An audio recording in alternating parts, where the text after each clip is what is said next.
My name is Eric Barnes. I'm 42 years old, and I've been a firefighter in Asheville, North Carolina for nearly 2 decades. In my line of work, I've seen things most people wouldn't believe.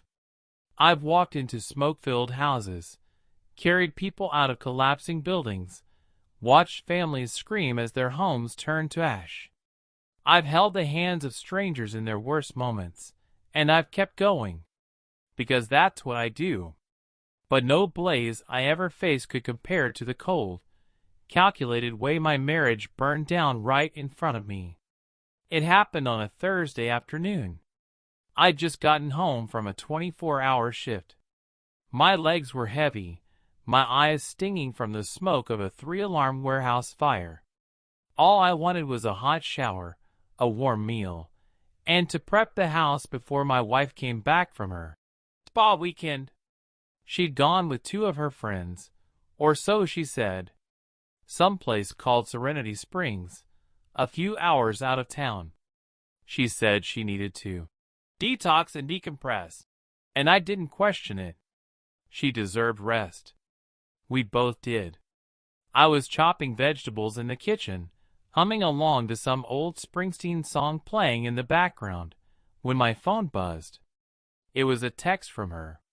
Just one line. I need space. I think we should separate. I'm staying here a while. I stared at the screen for a long moment, trying to process the words. Not, let's talk. Not, I'm feeling overwhelmed. Just a decision. A cold, clean cut. Like I was nothing more than a loose thread in her life she'd finally decided to snip. No follow-up.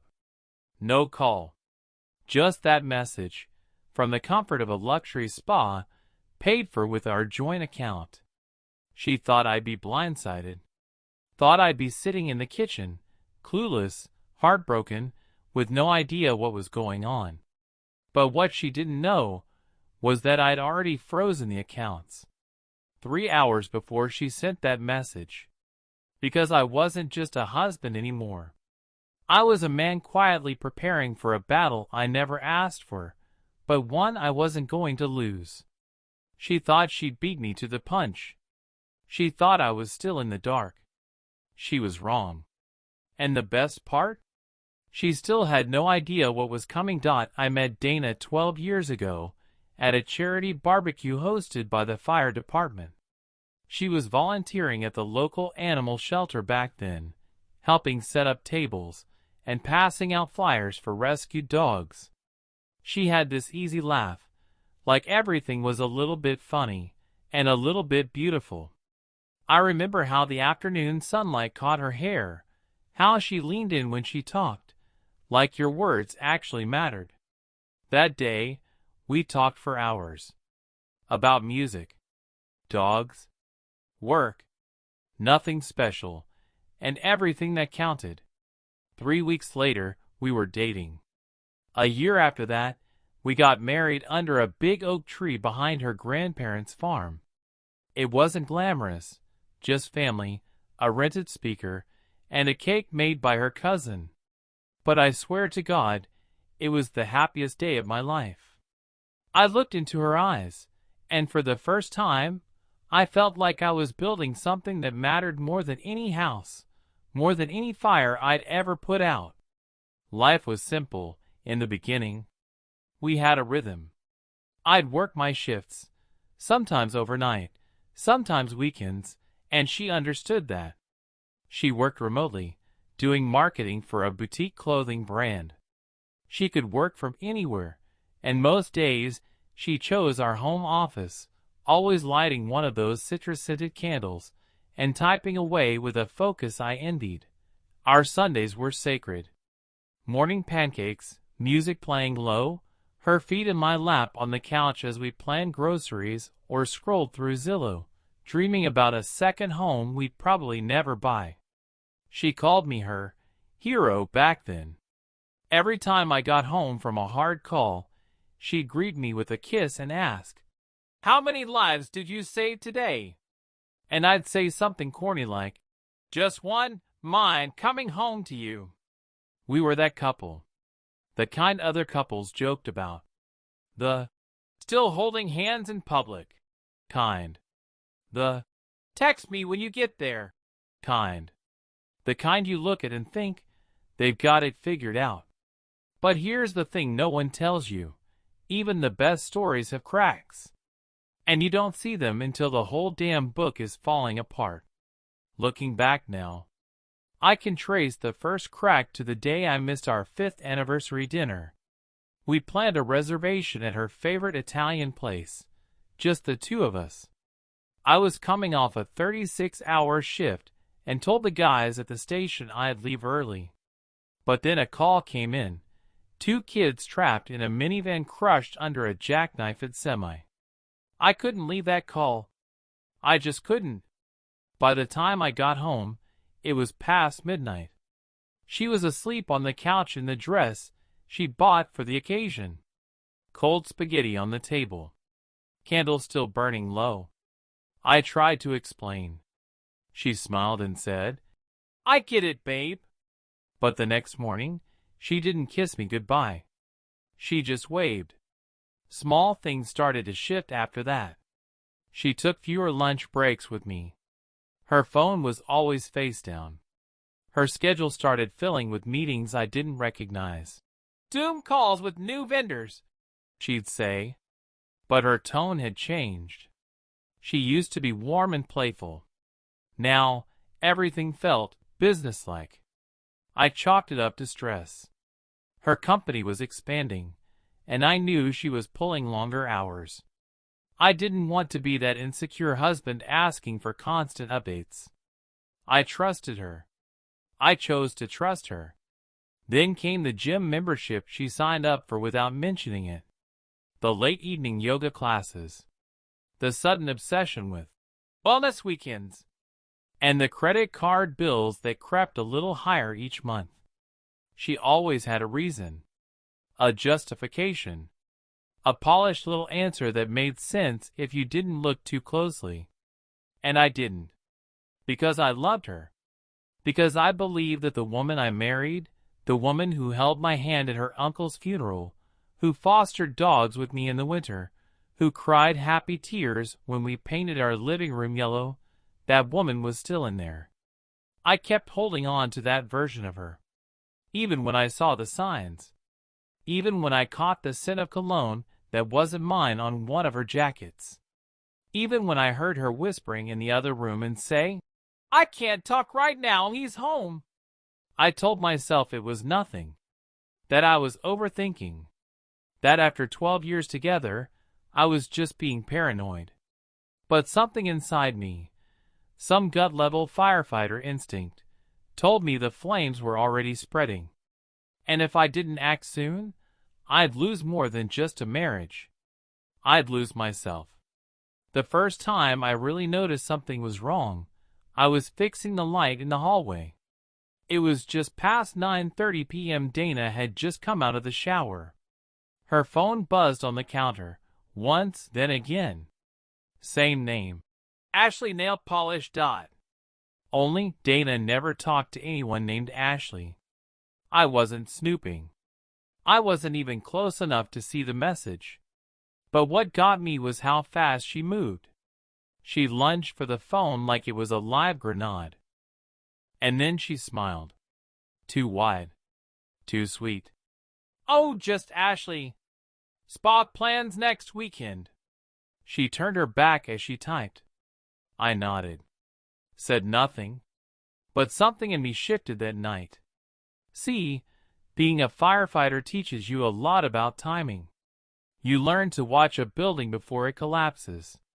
You learn how to read the way smoke bends, how silence can be louder than screaming. And my house, my marriage, was making that kind of silence.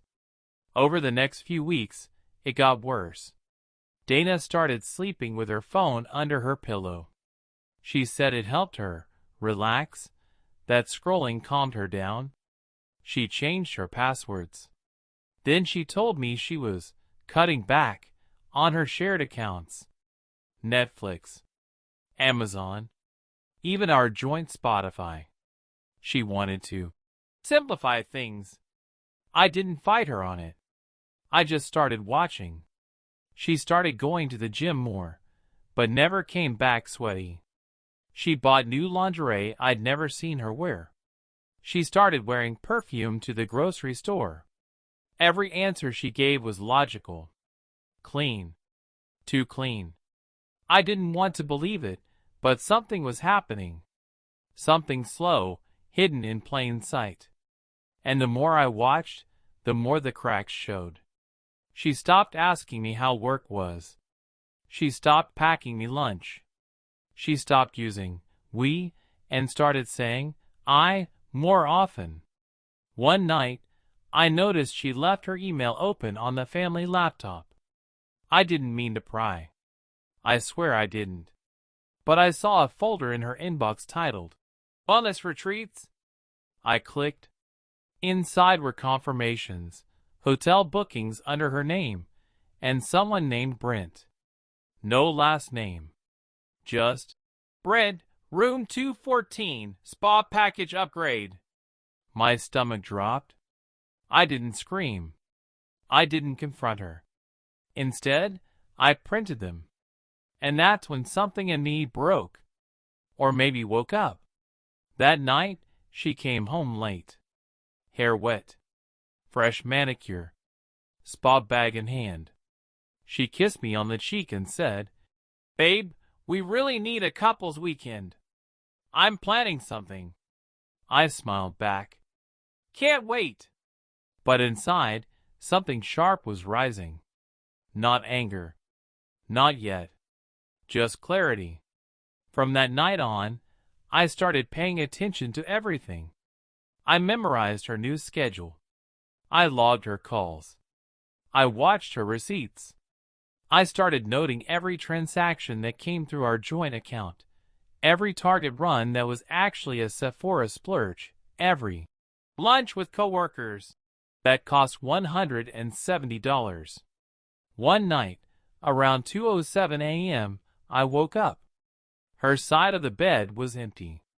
I found her on the couch, whispering into her phone. "I miss you too. I'll try to come next weekend." He won't notice.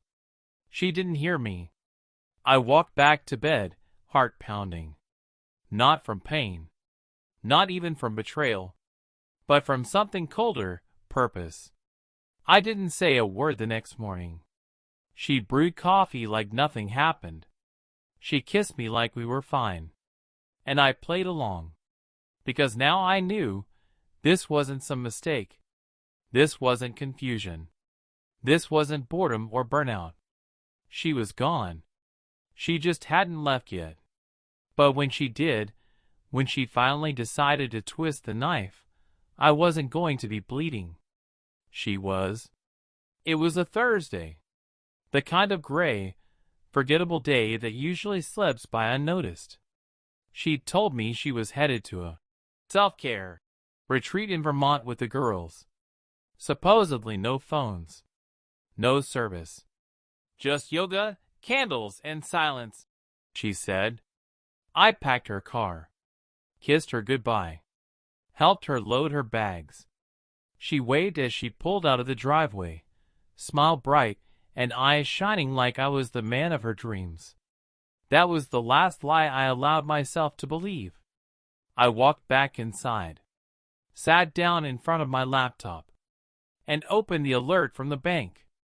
A $642 charge at a luxury spa resort, not Vermont. Not with the girls. Rhode Island.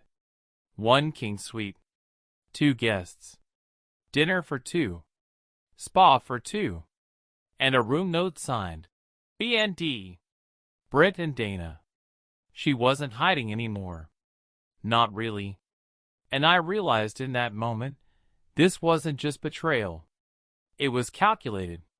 She knew what she was doing. She counted on me being too passive, too trusting, too good to fight back. But she didn't know who I was when I wasn't trying to be the good guy. That night, I checked our accounts again. And that's when I saw it. She'd opened a separate savings account in her name only. transferred money in small amounts.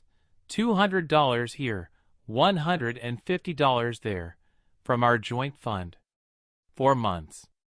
And she thought I wouldn't notice. That was it. Not the affair. Not the lies. The theft. That was the snap. I sat at the table for a long time. No rage. No tears. Just breathing. Then I opened a blank folder on my desktop. I named it Divorce Kit. And that's where it all began. I printed every transaction. Screenshotted every email. Backed up texts. Pulled GPS logs. Even contacted a lawyer I knew from the department. Quiet, precise, and ruthless. While Dana soaked in hot tubs and whispered secrets in Brent's ear, I was building a fortress. I wasn't going to yell. I wasn't going to chase her. I was going to corner her. Legally. Financially. Publicly. But first, I needed one final move. She'd been gone for 48 hours when the text came through. No apology. No explanation. Just, "I'm so sorry. This isn't working. I need time. Please don't make this harder than it is." A breakup text. From her spa weekend. That was the moment. That's when I smiled. A full, clear, knowing smile. She thought she ended it. What she didn't know was that I'd already frozen the accounts 2 hours before she hit send. And that was just the beginning. She had no idea. While she was getting deep tissue massages and sipping champagne with her new soulmate, I was meeting with attorneys and financial advisors in absolute silence. I wasn't just going to divorce her. I was going to outsmart her at every turn. The first step? Control the finances. I froze our joint accounts, locked my credit, and transferred my direct deposit into a brand new solo account under my name only. She tried using our debit card the next morning, declined. She messaged me. "Hey, something's wrong with the bank. Can you check?" I didn't respond. Silence is power. Next, the house. We owned it jointly, or so she thought. But 6 years ago, when we refinanced, the bank required re-signatures, and she'd let me handle the paperwork. Her name was never re-added. She hadn't noticed. She'd been too busy shopping on my dime. So technically, the house was mine. I called my attorney. She confirmed everything. "Mr. Monroe, I'll be honest. This might be one of the cleanest setups I've seen for a one-sided exit." Those words were fuel. While Dana was still off in Rhode Island pretending her life was some fantasy romance, I began the documentation process. Quietly, clinically, completely. I took photos of every valuable item in the house. Every watch. Every designer handbag. Every wine bottle she'd raved about. I printed off the last 18 months of financials. I flagged every unapproved withdrawal, every sudden cash move, every Venmo transaction to names I didn't recognize. She wasn't just emotionally unfaithful. She was financially reckless. Then I called my buddy in IT security, the guy who helps audit company systems for breaches. I asked him to walk me through every way someone could back up a phone remotely without being detected. He gave me a few tools. Legal, accessible, and shockingly effective. So I backed up Dana's phone from her last iCloud login. What I found? Hundreds of texts. Photos. Voice notes. One thread stood out. "Brent, he's never going to see it coming. You'll be free by Monday." Dana, "I can't wait. He's such a bore now. I'm done playing wife." I wasn't even angry anymore. Just resolved.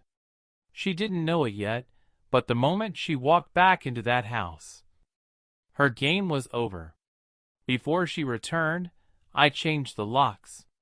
Legally, she wasn't on the deed. I had every right. I also left one folder on the entry table, marked, "To Dana." Inside, divorce papers, prepared and signed, evidence summaries for my lawyer, a letter explaining the financial damages she'd caused, and a printed screenshot of her message to Brent. "I'll make sure he's crushed. Emotionally, financially, all of it." The irony? She thought she was the hurricane, but I'd become the storm she couldn't see coming. She got home Sunday night, 2 days earlier than she told me. Probably because her card kept getting declined and she panicked. The moment she saw the lock didn't work, she called me. I didn't answer. Then she tried texting. "Alex? What is going on?" Still silent. I watched from my truck, parked just down the street. She looked around, confused. Tried the door again. Then noticed the folder. She picked it up, opened it, and read. At first she stood frozen. Then I saw her jaw clench. Her face turned red. She threw the folder down. Then picked it back up, realized what she was holding, and started crying. Right there. On the porch of the home she thought she could steal. She tried calling Brent. I knew his number by then. He didn't answer either, because I'd already called his wife. Yes, he was married too. I found her through a background trace. Sent her everything, screenshots, messages, photos. The full truth. She thanked me. Said she'd handle it. I believed her. In just 6 days, Dana lost the house, access to our money, her fantasy spa lover, and the illusion that she was in control. But I wasn't done yet. I met with the divorce judge privately, with my attorney present. We filed on grounds of marital misconduct and financial betrayal. With all the documentation I prepared, the court issued a temporary support hold in my favor. Dana wasn't just caught. She was now liable. And the best part? She hadn't seen any of it coming. She thought I'd crumble. She thought I'd beg. But I had moved past hurt. I'd moved into strategy. And once a soldier moves into strategy, it's only a matter of time before victory. The court date came faster than I expected. Dana had tried calling me a dozen times since the day she came back to the house, but I didn't respond once. I didn't need to. Everything I had to say was already prepared and backed by irrefutable evidence. She showed up to court looking like she hadn't slept in days. Gone was the glowing spa girl confidence. Gone was the soft luxury loungewear and Instagram-ready smile. She looked defeated, but still clinging to control. She walked in with her own attorney, a smug, overly confident man in a sharp blue suit. He greeted me with a nod like this was just business. It wasn't. This was my war room. The judge, a sharp-eyed woman in her early 60s, had reviewed the pretrial documents already. But now it was time to make it all official. We both sat. Dana avoided eye contact. The hearing began. Dana's attorney led with the usual narrative. That the relationship had broken down over time. That the split was mutual. That Dana was surprised by the sudden financial cutoff and just wanted a fair share. Fair share?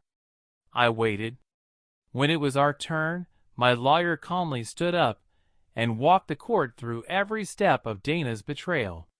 She laid out the joint account withdrawals, the hidden Venmo payments, the suspicious transfers, the spa trip paid for with our child's college savings account, the romantic messages between Dana and Brent, and finally, the audio clip. Yes, the one Dana sent her friend while she was at the spa laughing. We played it out loud. Alex is so gullible. He'll probably cry and write me poems when I leave. He still thinks I'm his wife. Not for long. The courtroom went dead silent. Dana buried her face in her hands. Even her lawyer shifted uncomfortably in his seat. The judge leaned forward. "Mrs. Monroe, do you deny this is your voice?" Dana didn't answer. The judge pressed again. "I'll ask once more. Is this you speaking in this clip?" Dana finally nodded. "Barely." My lawyer wasn't done. She passed around bank statements, printed emails, and a notarized document showing Dana had withdrawn $9,200 from our joint account just days before her trip. Money she claimed was for groceries. Dana's lawyer tried to argue that the relationship had issues, that this was a reaction to emotional neglect, that the messages were out of context. But the judge had seen enough. She turned to Dana and said, "You weren't planning to leave your husband. You were planning to ambush him. Financially, emotionally, and you did it using marital resources. That is not only unethical, it's grounds for reduced claim under family code." Dana started crying. She looked at me, not with anger now, but desperation. I didn't flinch. The ruling came 2 weeks later. Dana would receive no spousal support. The house remained fully mine. Her attempt to liquidate joint assets was ruled financial misconduct. She was ordered to pay partial restitution, $4,500, for misused funds. And Brent? He was subpoenaed for the civil side of the case by his own wife. Everything she tried to destroy stayed standing. Everything she tried to take was taken from her instead. In the hallway after the verdict, she approached me. Eyes puffy, shoulders slumped, voice trembling. "Alex, I didn't think you'd. I thought you loved me." I looked her dead in the eyes. "I did. That's why I stayed silent and let the truth speak louder than I ever could." She turned and walked away, and I never saw her again. The irony? She sent that breakup text from her spa weekend thinking she had one. She had no idea I'd already frozen the accounts, that I'd already planned every move. She thought betrayal made her powerful, but all it did was hand me the permission I needed to let her go. Not with rage, not with violence, but with precision and justice. It's been a little over a year now. Funny how time moves slower when you're in pain, and then suddenly speeds up when peace finally finds you. The house feels quieter these days. Not empty, just honest. I got rid of the furniture Dana picked out, sold the couch, donated the wine rack, repainted the kitchen walls from seafoam bliss back to clean white. I needed a reset, not just in my space, but in myself. At first, I thought I'd feel broken forever, like I'd walk around carrying this invisible weight, always asking, "Why wasn't I enough?" Or, "How did I miss the signs?" But those questions faded. What replaced them wasn't anger. It was clarity. I started therapy. Not because I was weak, but because I wanted to be stronger than my silence. I needed to unpack the years of emotional neglect I had normalized. To admit I gave more than I received, and called that love. Turns out, surviving betrayal doesn't make you bitter. It just makes you careful with who gets your loyalty next. Work has been steady. I've taken on new clients, helped 2 veterans navigate their benefits, and even started volunteering once a month, helping others help me. As for dating? Not yet. And I'm okay with that. I'm learning to enjoy my own company again. To wake up and make coffee in silence. To read books without checking if someone else needs something first. To look in the mirror and not see a victim, but a survivor. A man who was betrayed, but not broken. A man who lost his marriage, but found his dignity. Dana took the part of me that trusted blindly. But she didn't take the part that believes. I still believe in loyalty, in truth, in quiet strength. She mistook my silence for weakness. What she didn't realize was that my silence was discipline, and that discipline rebuilt everything she tried to burn down. People say revenge is a dish best served cold. But I don't think this was revenge. This was revelation. This was a mirror held up to her soul, and mine. In the end, justice wasn't about getting even. It was about standing tall when it would have been easier to stay on my knees. And if you're listening to this, maybe you're in your own version of that moment right now. Maybe someone broke your trust, walked out on you, left you feeling like the fool for believing in love. Let me tell you this. You are not a fool for loving. They are the fool for thinking love is something disposable. Let them go. Silently, powerfully. Because when the dust settles, and the truth comes out, and it always does, the world will see what you saw all along. And so will you. She took everything, except my soul. And from that, I rebuilt my life, not for her, not for revenge, but for me.